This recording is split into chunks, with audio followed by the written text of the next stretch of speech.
مسجد ہے جو لوگوں میں مشہور ہے کہ یہ حضور صلی اللہ علیہ وسلم نے بنایا ہے اپنے ہاتھوں سے،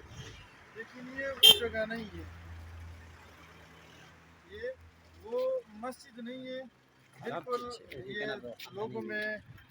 ویسے جھوٹ پھیلایا ہوا ہے، یہ وہ مسجد نہیں ہے۔ اس میں یہاں صرف حضور صلی اللہ علیہ وسلم یہاں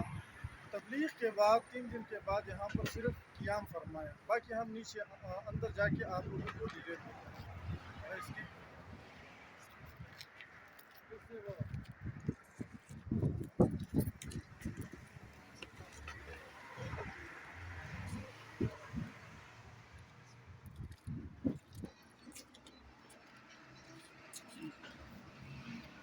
اب یہ مسجد ہے، لوگ یہاں آ کر بہت شرک بدعت کرتے ہیں، کوئی مٹی لے کے جاتے ہیں، کوئی لکڑی وغیرہ لے کے جاتے ہیں۔ یہاں پر حضور صلی اللہ علیہ وسلم نے نہ کوئی نماز پڑھی ہے نہ کوئی نوافل پڑھی ہے، کیونکہ حضور صلی اللہ علیہ وسلم یہاں پر معراج سے پہلے آیا ہوا تھا طائف شہر، اور نماز جو ہے وہ معراج کے بعد جو ہے وہ فرض ہوئی ہیں۔ تو یہاں پر حضور صلی اللہ علیہ وسلم نے کوئی نماز نہیں پڑھی، صرف یہ مسجد اس کے بعد بنی ہے۔ یہاں پر صرف آ کر یہ ویسے خالی جگہ تھا، یہاں بیٹھا کرتا تھا۔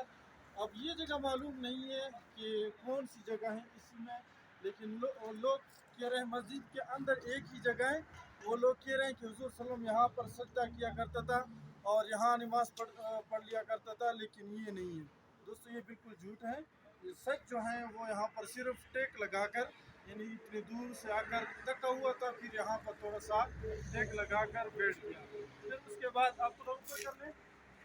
وہ جو پتھر آپ کو نظر آ رہی ہے، یہ لوگ کہہ رہے ہیں کہ یہ طائف والے جو ہیں اس کے اوپر چڑھ کر یہاں نیچے سے حضور صلی اللہ علیہ وسلم گزر رہے تھے اور وہ پتھر کو اس طرح پھینک رہے تھے اوپر سے۔ تو یہ بھی جھوٹ ہے، کیونکہ حضور صلی اللہ علیہ وسلم یہاں سے تقریباً 6 کلومیٹر یا 6 میل کے فاصلے پر طائف پہ گیا تھا، اور یہ دوسری بات یہ کہ وہاں سے پتھر کیسے مانیں گے؟ تو یہ بھی نہیں ہے پتھر والا، یہ صرف حضور صلی اللہ علیہ وسلم کی بیٹھنے کی جگہ ہے، یہاں پر صرف ایک مرتبہ بیٹھا ہے، اور 4 مرتبہ یعنی حضور صلی اللہ علیہ وسلم طائف میں آیا ہوا ہے۔ 3 دن قبل المعراج، یعنی معراج سے 3 دن پہلے آیا ہوا تھا، اور 1 دن جو ہے وہ معراج کے بعد اس کے ساتھ اور صحابہ بھی تھے۔ پہلے اکیلا آیا تھا، اس کے بعد جب 4 مرتبہ آیا تو اس کے ساتھ علی رضی اللہ تعالیٰ عنہ، اس کا چچا عباس رضی اللہ تعالیٰ عنہ، اور بہت سارے اس کے ساتھ صحابہ تھے، وہ آئے تھے یہاں پر۔ باقی یہاں پر کوئی حضور صلی اللہ علیہ وسلم نے وہ نہیں بنایا۔ ہاں ایک جگہ ہے، ایک گھر ہے عتبہ بن شیبہ کی، وہ یہودی، وہ مشرک جو حضور صلی اللہ علیہ وسلم کا دشمن تھا، لیکن جب حضور صلی اللہ علیہ وسلم اس کے باغ کے اندر گھس گئے اور وہاں پر بیٹھ گئے، اور جب حضور صلی اللہ علیہ وسلم کو لہو لہان دیکھا تو اس کے دل میں بھی ترس آ گیا، اور اس کا ایک نوکر تھا جو عینان اس طرح علاقہ ہے، اس وہاں کے تھا، وہ جو تھا مسلمان تھا، دل میں مسلمان تھا لیکن ظاہر نہیں کر رہا تھا، تو اس کو اس نے اپنے ہاتھوں سے انگور دیے کہ جا کے یہ محمد کو دیجئے صلی اللہ علیہ وسلم۔ اب اس کا گھر جو ہے وہ یہاں پر ہے، میں دکھاتا ہوں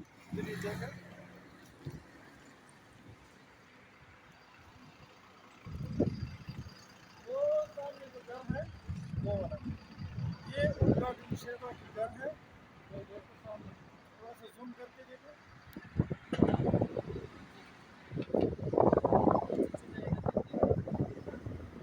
وہ والا، یہ عتبہ بن شیبہ کا گھر ہے، اور ساتھ دوسری طرف جو ہے ابھی ہم جا رہے ہیں انشاءاللہ آپ لوگوں کو وہ باغ بھی دکھائیں گے، یہ اس کا باغ تھا، لیکن ادھر وہ ہے۔ باقی یہاں پر حضور صلی اللہ علیہ وسلم نے کوئی نماز نہیں پڑھی، کوئی چیز نہیں پڑھی۔